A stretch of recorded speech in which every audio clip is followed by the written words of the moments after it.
If you live in a baking dry heat, there is a $2 powder sitting on the bottom shelf of your local hardware store that can drop your home's temperature so low your air conditioner might sit quiet all summer.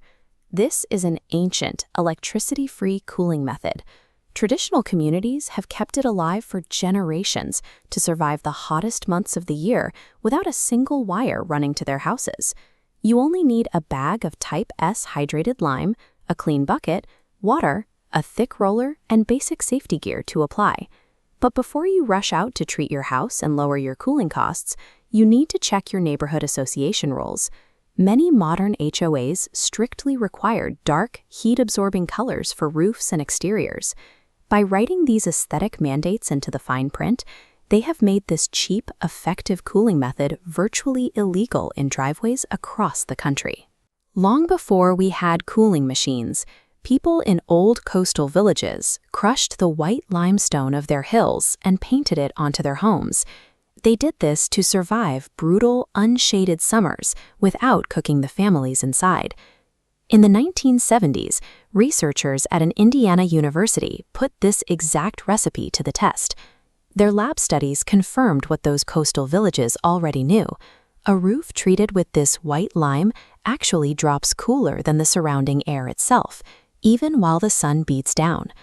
The mechanism is thermal reflection.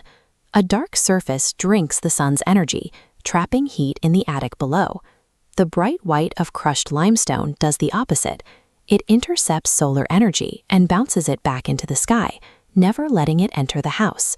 Compare that quiet efficiency to the humming machine sitting in your window. That box requires a high upfront cost, constant repairs, and a massive monthly power bill just to undo the heat your dark roof absorbed. Commercial industries cannot patent a basic stone that the earth produces for free. You cannot put a trademark on rain and limestone. The modern trades of cooling machines and high-tech paints rely on recurring revenue. They need you to buy the product, pay for the electricity every month, and call a technician when the parts break down. This $2 solution functions outside that cycle. Whitewash was largely set aside by modern industry because it works entirely too well without generating an ongoing profit. If you are going to apply this yourself, start by setting your mixing station completely outdoors. Keep children and animals well away from the area. Uncured hydrated lime is highly caustic. It acts like old-fashioned lye soap and can severely irritate your skin and sting your eyes, so heavy protective gloves and eyewear are strictly required. Once you are geared up, carefully pour a portion of the Type S hydrated lime powder into a clean, empty bucket. Add water very slowly, stirring continuously to work out all the dry lumps in the powder. Here is the crucial failure point. You must resist the urge to mix this into a thick paste. Keep adding water until it reaches the exact consistency of thin milk. Achieving this thin, watery consistency is the vital secret. The water initiates a chemical cure directly on the wall, creating a permanent bond instead of a peeling layer of paint. Take a thick brush or roller and apply a single even layer to the walls facing the sun, or your roof if you can do it safely. No roof is worth a fall, so mind your footing. Be prepared. The wet first coat will look thin, streaky, and highly disappointing. You will likely think you mixed it wrong. Resist the temptation to paint it on thicker to cover the gaps. Leave that ugly first coat alone and let it dry completely overnight. The next day, apply a second coat using the exact same thin, watery mixture, layering it directly over your dried work. As this second coat fully cures and dries, it chemically binds to the surface below. The streaks fade, and the finish turns blindingly, brilliantly white.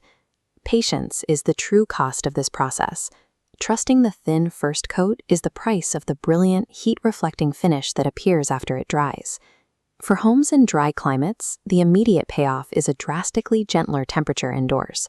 That bake oven heat in the attic falls away, and your air conditioner stays quiet during the peak afternoon heat. To be perfectly clear on the limitations, this treatment defeats direct baking sun. It does very little against heavy, damp, humid air. This is also not a permanent fix. The lime wears down with the weather, meaning you have to maintain the barrier by applying a single fresh coat every spring. If you know someone sweating through the summer with a cooling bill they dread, share this video with them. Passing it along is the only way this ancient, hand-to-hand knowledge stays alive. Next time, we will look at the traditional summer kitchen and how a simple detached structure keeps the main home from turning into an unlivable oven during the heavy canning season. The most powerful solutions to our modern problems are not always expensive machines. Sometimes they are cheap, ancient wisdom quietly hiding in plain sight.